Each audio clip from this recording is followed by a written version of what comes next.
Okay guys, well, today we're gonna play some Cryptid Crush, which is an itch game by I can't remember who. And if you haven't noticed, I forgot to mention it in my last video, but I have transitioned into being a PNG tuber, which sucks, but anyways, it's the best way I can figure out how to merge drawings and, you know, videos. So, anyways, we're gonna play this game. Okay. So I've played this before, but resting my eyes. Really, not really. Oh, yeah, it is. I'm gonna stay quiet for this opening bit. You seem rather lost. Is there anything I can help you with?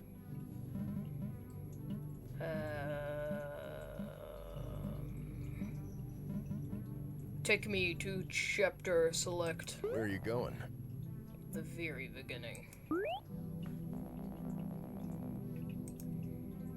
Hello? Can you hear me? I'm glad I got a hold of you in time. You're wildly unprepared to enter this world, and I'd rather not see a human be torn apart by the fabric of reality. You can speak, can't you? Yes, I can indeed. In any case, I'm going to ask, what's your name? No, we'll go with Alex.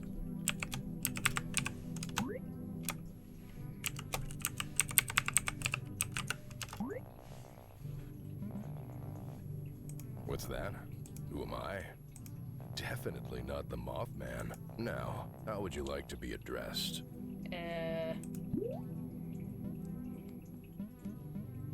Good choice. Definitely not the Moth. Now, how would you like to be addressed? Good choice. Okay. Spicing it up, are you? That's the male thing. I guess we could go for default. Maybe we could do a rerun with the random questions. higher thing. Well, those who lack a sense of self tend to disintegrate upon entry into this realm of existence. I'm just here to help jog your memory. Oh, great. Let's just zoom through these questions. So tell me about yourself. What's your preferred type of beverage? Beverage.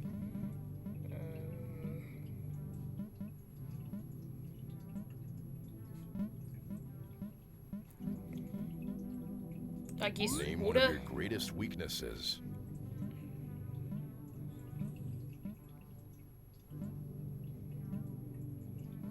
What's something you're ignoring right now?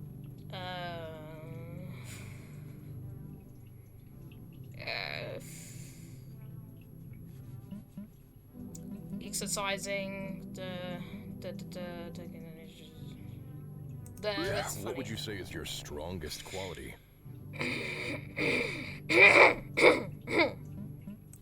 Man, I've got something in my throat.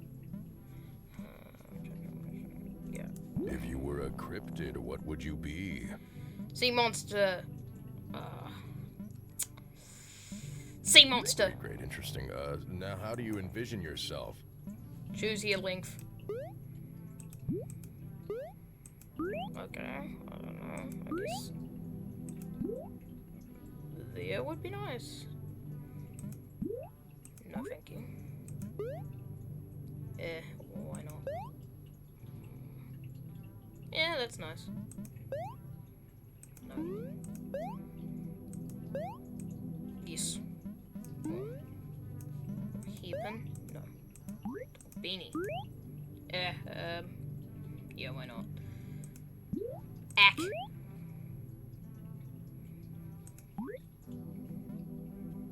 There we go. It seems my time here is up. Good luck, and know this.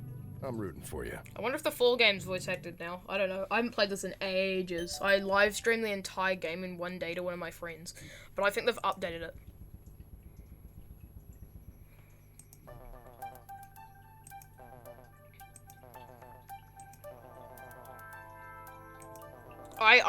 You guys can read this. Oh, do I have to voice it? I don't want to voice it. Just follow the radio tower and you'll find it. All you can manage to type back in your half-asleep sluggish state is...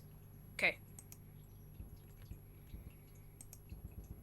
You feel a sudden icy chill, jolting you awake and sending shivers down your spine. A free-eyed cat. You see a large, fuzzy, grey cat with 3 eyes and a flaming tail shoving her translucent paw through your face. Greetings, mortal. With a yelp, you leap out of bed, the shimmering tabby cat phasing right through you. Can't you just be normal? You slept through 3 alarms. I was getting desperate. Okay, I'm awake and I'm running late.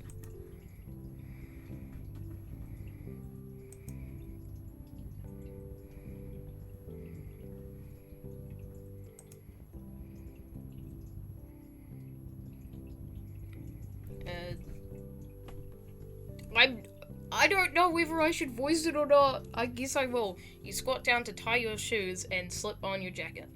Opening the door, you step out into the stuffy hallway and march out to your car. Wait for me! Taro has to race to catch up with you, meowing in protest as she kicks off the top step and floats down the stairs, phasing right through the apartment wall.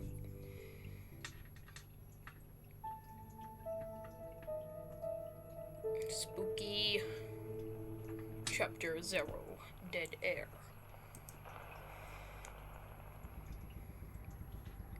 This is the art is so good. It's just really good. Taro finally lands on your shoulder as you reach your car and nips your ear. Ow! You try to brush the phantom cat off of your shoulder, but your hand sweeps right through it. Caught you! You flick on the headlights before backing up and pulling onto the street. Are you sure Atlas is going to be any help? Taro keeps her little paws tucked under her fluff like a fuzzy bread loaf. You know what they say about Mothmen? Excuse me? That they're bad omens? Bingo. Omen or not, I could use all the help I can get. Right, that nasty curse. You should really get that checked out. Isn't that your job? That's cute. You don't expect me to work on an empty stomach, do you? I'm feeling faint. Do you need me to stop and get you something? Oh no, don't worry about me. I'll survive. You're the one dealing with that wretched curse, not me. I don't feel any different. Oh, and you... This is why I don't read while the text... This is why I don't read while the text is scrolling by. You will, and it's going to be agonizing. You never mentioned that. I didn't want to scare you. Even describing this curse brings about evil. So you can't get rid of it? You can't even talk about it, and it's going to be excruciating. Is there anything else you forgot to tell me? Well, there's a countdown. A countdown? That's right. It's a countdown to your imminent demise. That's not funny. I'm not joking, silly. How much time do I have? That's for a cat to know and a physician to find out. But that's why you're here, right? Being a cosmic guardian and all, you're meant to protect me. Absolutely! Your phone chimes, buzzing in the cup holder. Where are you? I'm on my way. Sheesh. Unlike you, most of us can't fly. You fell back asleep, didn't you? I'm not nocturnal. Not with that not with that attitude. So, do you see the station? Leaning forward, I'm just gonna take a sip of water. Hold on.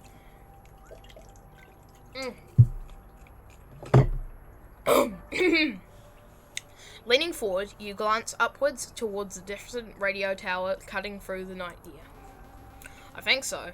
Is it just the 3 of us? Depends. How cool are you with devils? Pretty cool? Why? I have a friend who just got off work and I was wondering if they could tag along. I figured I'd ask you first. Yeah, I definitely feel safer in a larger group. Booyah! Sweet! See you soon. Don't forget about the phantom frequency. Channel 103.1. Elkhorn Radio. I've got it. Funk.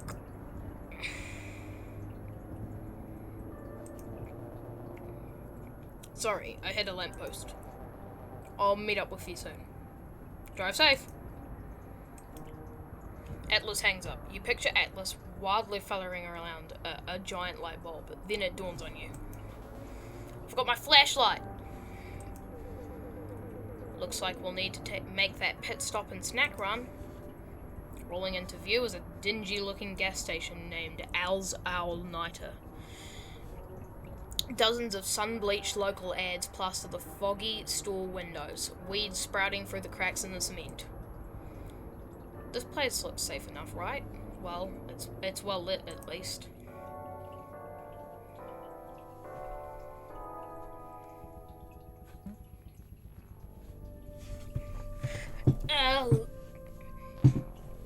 A pleasant jingle echoes into the night ear as the door leading out of a roadside mini-mart swings open. You walk out into the starlight carrying a convenience store sushi roll and a cheap flashlight. That sushi was suspiciously underpriced. You hold this receipt up to the neon open sign, eyeing it closely. Oh well. You shuffle back to your car, Bounty in tow, and gaze over at the horizon. You haven't had a moment to yourself since that cat practically poofed into existence. Opening the car door, you plop down the bag of groceries with a bit of a huff. Your ear catches a low, restrained sound of claws scraping against leather. The sound of some terrible creature trying to hide her deviltry. Taro, you goblin, that's my car! I'm not making the noises. Taro splays her paws and stretches, dragging her claws across this car seat.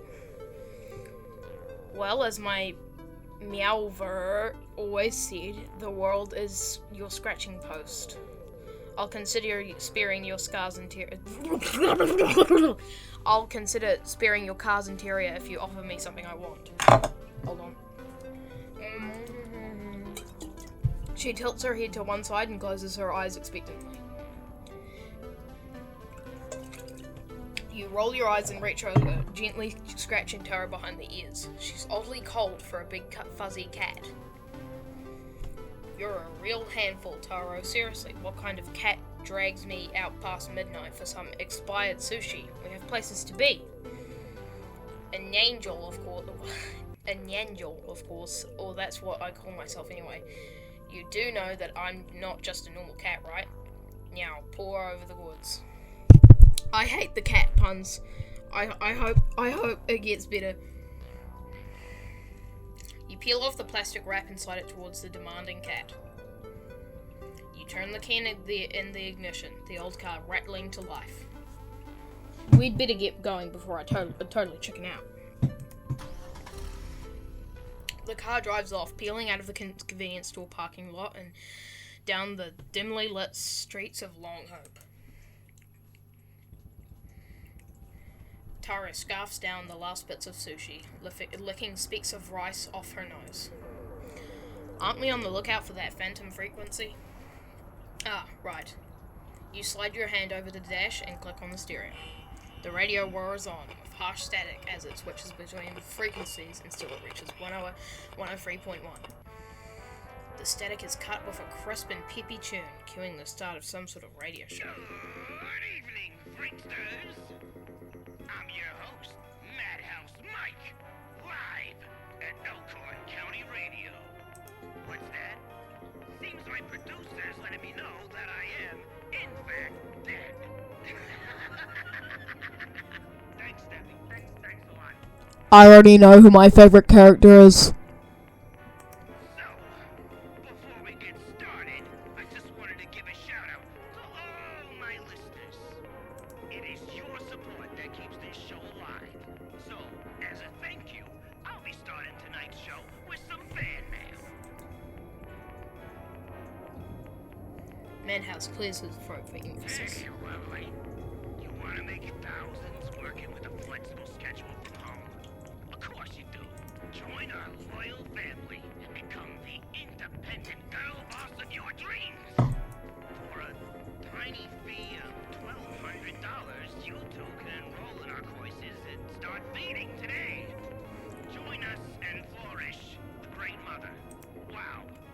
Thanks much for that threatening and oddly fleshy letter. Seriously, this thing is meaty. You turn off the radio. Yuck. Didn't you mail in a fan letter? I wouldn't call myself a fan. Heck, I've never even heard of the guy. You grimace, glancing out the window as the woods begin thinning and out into a clearing. That seems a tad insecure, bothering a fellow you don't even know. The skeletal frame of the radio tower stretches up over the horizon, looming over your destination, Elkhorn radio station.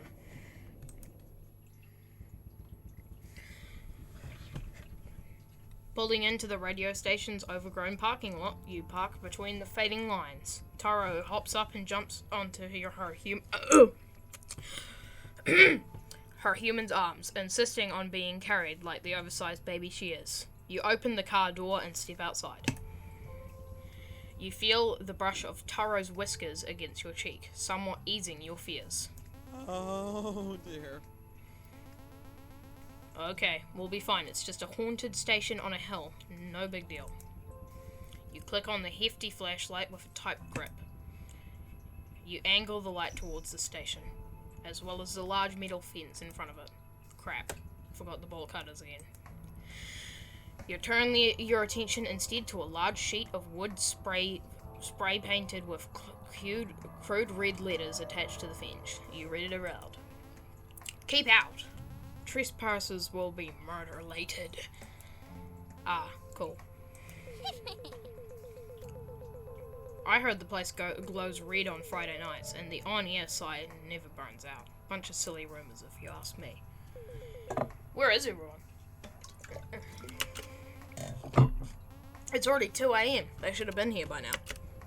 Checking the time, you stuff your phone into your pocket and scan your surroundings with your flashlight. This calls for an investigation. Or could I just shoot them a text? No, not like that. You've got to roll. I left my dice at home. What am I looking at? Sometimes things require skill and a bit of luck. So to determine how your fate unfolds, you have to roll. You'll be given a difficulty rating that you have to meet or surpass. The universe will then add a modifier based on your stats. Brains, in this case.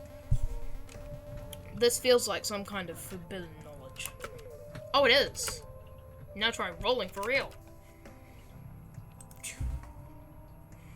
1-1. Are you even trying? That was awful. Don't worry though. If you fail a roll, don't fret. You have a chance to change fate by spending karma. You know, let me just call Atlas. What's karma, you ask? Well, whenever you fail a roll, you can expend karma to re-roll. You can re-roll as many times as you have karma, wherever you succeeded or failed that roll. But you have to be smart with it. You only get a point of karma when you fail and decide not to re-roll. You got it? I'm sure someone around here gets it. Great! Now tap that button and try re-rolling those dice. Difficulty 9. Result 10 plus 2. Success! Is this what Dungeons and Dragons is like? I don't know. I've never played Dungeons and Dragons. The flashlight scans over the empty lot, light dragging across the shattered windows and over the overgrown shrubbery. It suddenly catches a pair of beady red eyes lurking in the tree line, the light glinting off of the unblinking eyes. What the heck? You yelp in surprise, dropping your flashlight. In a flash, a figure leaps from the branches and splays its wings, swooping down before landing with a somersault, dramatically. The very clouds overhead part, silvery moonlight revealing the creature's feathery visage. Wait, Atlas? The one and only. I thought I'd scope out the perimeter before diving right in. Mothman. After his dramatic entrance, Atlas shakes out his glossy feathers and flaps his large wings. His antennae twitch as he stands on one leg, poking Tara with one of his hind claws. So, is this the spirit you mentioned?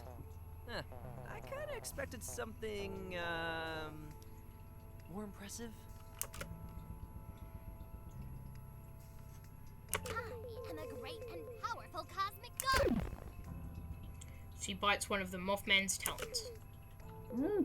Grr! Ouch. I am in immense pain. Atlas pulls away, breaking out of Tara's grip. It's not too late to be haunted by something cooler, right? Tara's doing her best. You're just jealous you don't have a familiar following you around. Damn, if I had to pick, I'd want a raven familiar. Too bad ravens hate me.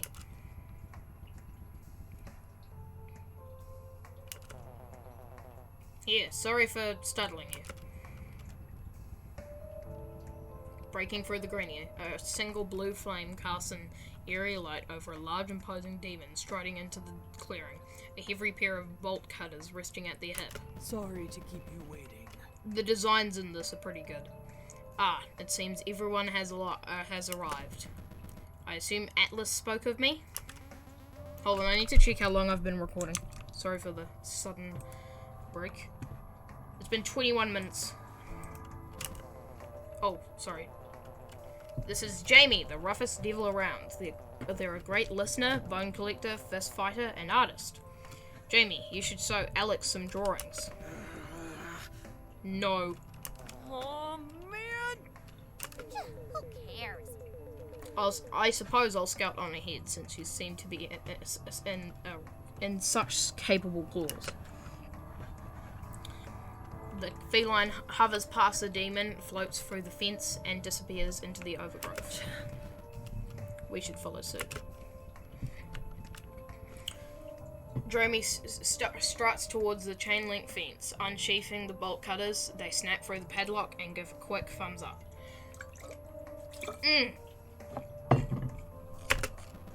Let the crimes commence.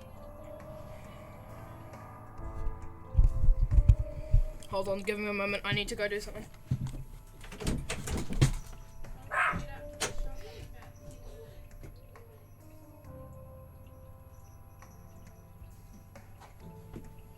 Sorry about that. I'm back. Hold on. Crap, I wish I knew how to eat it. Anyways, this is a horrible idea. What if somebody gets hurt? You hesitate, stopping just before the gate. Psh, ghosts are practically harmless. I bet this dude's just some disembodied voice or a possessed microphone. Besides, you've got me to protect you. Nah, it's the other way around. Hurry up! The exterior of the radio station is tagged with fading graffiti and plastered with condemnation warning posters. Jamie turns the handle to the front door and it easily clicks open. Creepy. Looking through the doorway, the dark interior of the station seems impossibly clean compared to the outside. The waiting room is seemingly suspended in time, only faded from months of neglect, maybe years. You shuffle in line behind Jamie as you examine the lobby. Stopping a moment, you realize that you're the only one with a flashlight. All of you can see in the dark? Indeed. My eyes can pierce any darkness. I actually rely on my capitate antennae. With these big ol' eyes, my vision's super sensitive to light. Okay, it's not seeing, more like smelling. You have got to be joking. Atlas, can you go a day without mentioning your insectoid parts? I don't mind, really. You twirl the flashlight in your hand, nearly dropping it in the process. Wandering around, Atlas tries the nearest door. After finding it locked, he shuffles over to the recording studio window and presses his face against the glass. Jamie kicks one of the trash cans over. Dozens of lime green soda cans come clanging out, scattering across the floor. For an unlocked haunted house, it is surprisingly untouched. I almost feel bad trashing the place. Where did you think we'll find the ghost? You tuned into the ghost frequency, right? Atlas gives a reassuring nod. It's fine if you didn't. I'll catch you up. So, the show was basically this radio host, Madhouse Mike, reading ghost stories and urban myths off of a script. It was all super cheesy and I loved it. I don't understand why. Anyways, he's the ghost we're looking for. Madhouse was an expert on the supernatural, so I'm certain he'll know something about your curse. Mike is playing a character, Atlas. Who knows what the guy's like off here. Jamie absent-mindedly crushes one of the split cans and tosses it back into the trash can. Aren't ghosts usually created from tragedy? He sounds normal enough to me. Atlas gasps. I got a story about this one! It was totally tragic. Madhouse died while advertising for some sketchy drink company. He thought he could bring in more listeners by drinking the entire sample box. It actually worked for like 2 seconds. I mean, really, who'd trust a company named Toxic Waste Energy? That's terrible. He drank so much that his skin grew green and he beefed it from all that radiation. The studio had to shut down, and no one's alive's been on air since. Do you even hear yourself? This is exactly what Madhouse would have wanted. Hosting a radio show for the rest of eternity? That sounds great. You have got to be joking. Turning into a restless ghost is easily the worst case scenario. It's funny, he carried me through those long nights at my old retail job back home. You know, before I got fired after being robbed twice and starting an electrical fire. The dude was a legend for us night owls. You truly are a bringer of bad luck. You're a literal devil. So, it's just a rumor. Rumors won't get us anywhere. Let's search the place and gather some more information. And risk upsetting the guy we're about to hop on to his radio show? No way. Upset? Atlas. We're trespassers. What do you think about this, Alex? Both Jamie and Atlas turn to you, expecting you to settle whatever this is. Jamie's right. We need to find... What? No choice? That's stupid. We might find something useful, like a vault of haunted treasure or a portal to a ghost dimension. Atlas, think of all the exclusive merch. You could totally ask for an autograph. You think so? Let's check out the record room. There's got to be some shiny collector vinyls and tapes in there. The Mothman's eyes sparkle. How much effort went into making all of these drawings? This game must have taken ages to make. You know, for research purposes. Jamie brushes past you and opens the door before them, ushering the human to follow. Scratch that. I want this spectre dealt with now. Hey, I was wondering, why'd you come with us? I wanted to meet you. An average human moving to Long Hope is a major big deal. What makes you say that? Folks around here tend to be occult, undead, or aquatic, which you are not. Nope. Then something had to have brought you here. Jamie's expression darkens, their gaze trailing down before resting upon you. Your throat feels dry as you try to force a response. Well, I've known Atlas since like forever. He helped me unpack. No, something worse. Jamie, you're being awfully cryptic. I tend to be. Okay. But let's not jump to conclusions. You've decided Jamie is definitely annoyed with you. You must salvage this. So, you'll be there for Friday's movie night, right? Jamie's eyes light up at the flame atop her head flickering a warmer blue. Carrying stuffed sweet potatoes, chicken skewers, and jalapeno dip. You picture Jamie wearing a gingham apron and other mitts, all while carrying a tray of freshly baked snickerdoodles. You cook? Excellent. Part-time. I have so many questions. They called me the Grill Master. Jamie, I need answers. I need you to keep walking. Sure thing, Grill Master. Do not say that. With a grunt, you manage to shove the door open. knocking down a filing cabinet, blocking the hallway within the room. I'm planning to end the video soon, but when something dramatic is just about to happen. Stepping over the cabinet, you gaze around the office. The room is completely trashed. Ooh, look, there's a ghost guy. Ooh, spooky. Ooh, scary. Some little characters over there, too. Ghost! Anyways. The room is completely trashed. Loose papers are scattered across the carpet. Green sludge is smeared across the walls, and a bookshelf full of records and trophies is smashed to bits. Oh dear. Oh man!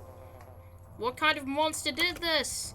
The Mothman scoops up a handful of shattered records, letting shards fall between his feathers.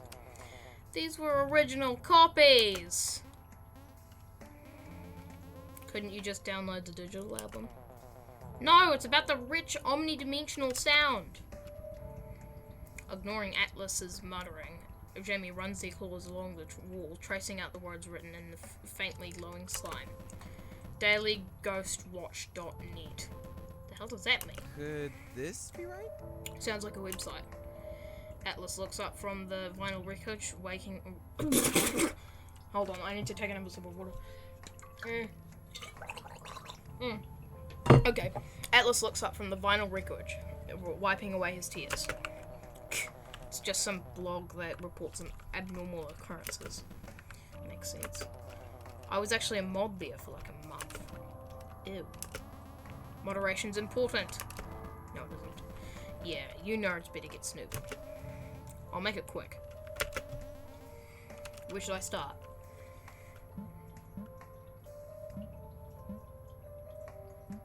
Bulletin board. You look to the corkboard nailed to the wall, taking note of the various pages tacked to the board. Mark and mustaches are scribbled over a single group photo. A man wearing a red hoodie scratched out entirely. A printed out calendar is pinned to the wall with August with August 21st circled and labelled doctor's appointment. There's even a coupon for a free case of toxic waste energy tacked to the corkboard. Tearing off the coupon, you bring it to Atlas, hoping for some insight. What's this? Hold on a sec.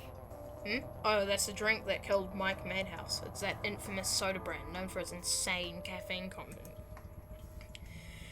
You immediately regret asking, but decide to keep the coupon anyways, just in case. I don't know what that means, but okay. Let's see here. Computer. Sneaking around the office, you stop at the desk resting in the corner. A chunky computer hums with power and the monitor rests on the desk. A single sticky note tapped to its sleeve. It reads, password death-proof, in a messy pen strokes. You click on the monitor, which blinks on and flashes a group photo of the studio members before spluttering out again. Clicking on the monitor once more, you click the minimize web page and are greeted with the ghost hunting forum. Someone seems to have scoured the page, leaving comments and even arguing with users under the nickname Radio Ghost 1. One comment reads, "This guy sounds so cool. I wonder what he's like in life." A response under the same username reads, "Great post. Heathen's really missing out, lol." Scrolling down, you see that Radio Ghost 1 has been banned for self-advertising. You're about to check the other tab open on the computer, but you are cut short as something cold brushes against you. Turning around sharply, you see a human-sized figure casted out of empty toxic waste cans sits in a dusty office chair. It's got a freaking apron. Oh no, that's a tank top, and it's got watercolor face. The figure has a marker mouth hanging open in a smile. Its head built from a half-crushed water jug and the paper clips strung together like hair. A name tag clipped to the forehead reads Debbie. This is seriously creepy. Atlas stands near the door, scrolling through its phone. Apparently, the Daily Ghost wrote an article about Elkhorn Station. The Mothman skims over to the blog post. Dude, they didn't bother mentioning Mike by name. Does that matter? Hold on. Mike's just a faceless green poltergeist to these people, see? Literally, no face. Atlas holds out his phone, showing off a blurry green mass wearing a hat and a hoodie. It is difficult to make out.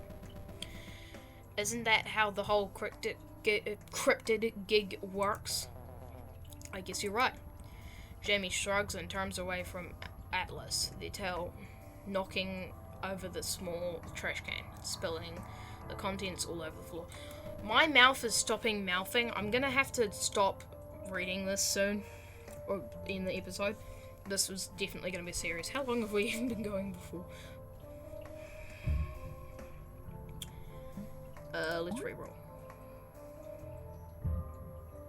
Yay.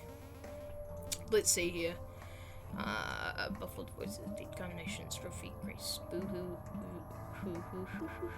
muffled voices. You hear a muffled voice and put your ear up at... Okay, I'm just gonna stop the episode. Sorry for the sudden jolt, but... time to save the game, I guess. Oh shoot, I have played this game! Well, I'm gonna overwrite that save. Alright, well... this is a good place to end it off. Bye guys, I'll see you in the next one. Hopefully I don't take an extended hiatus like I did last time and just not do anything for like a year. Bye!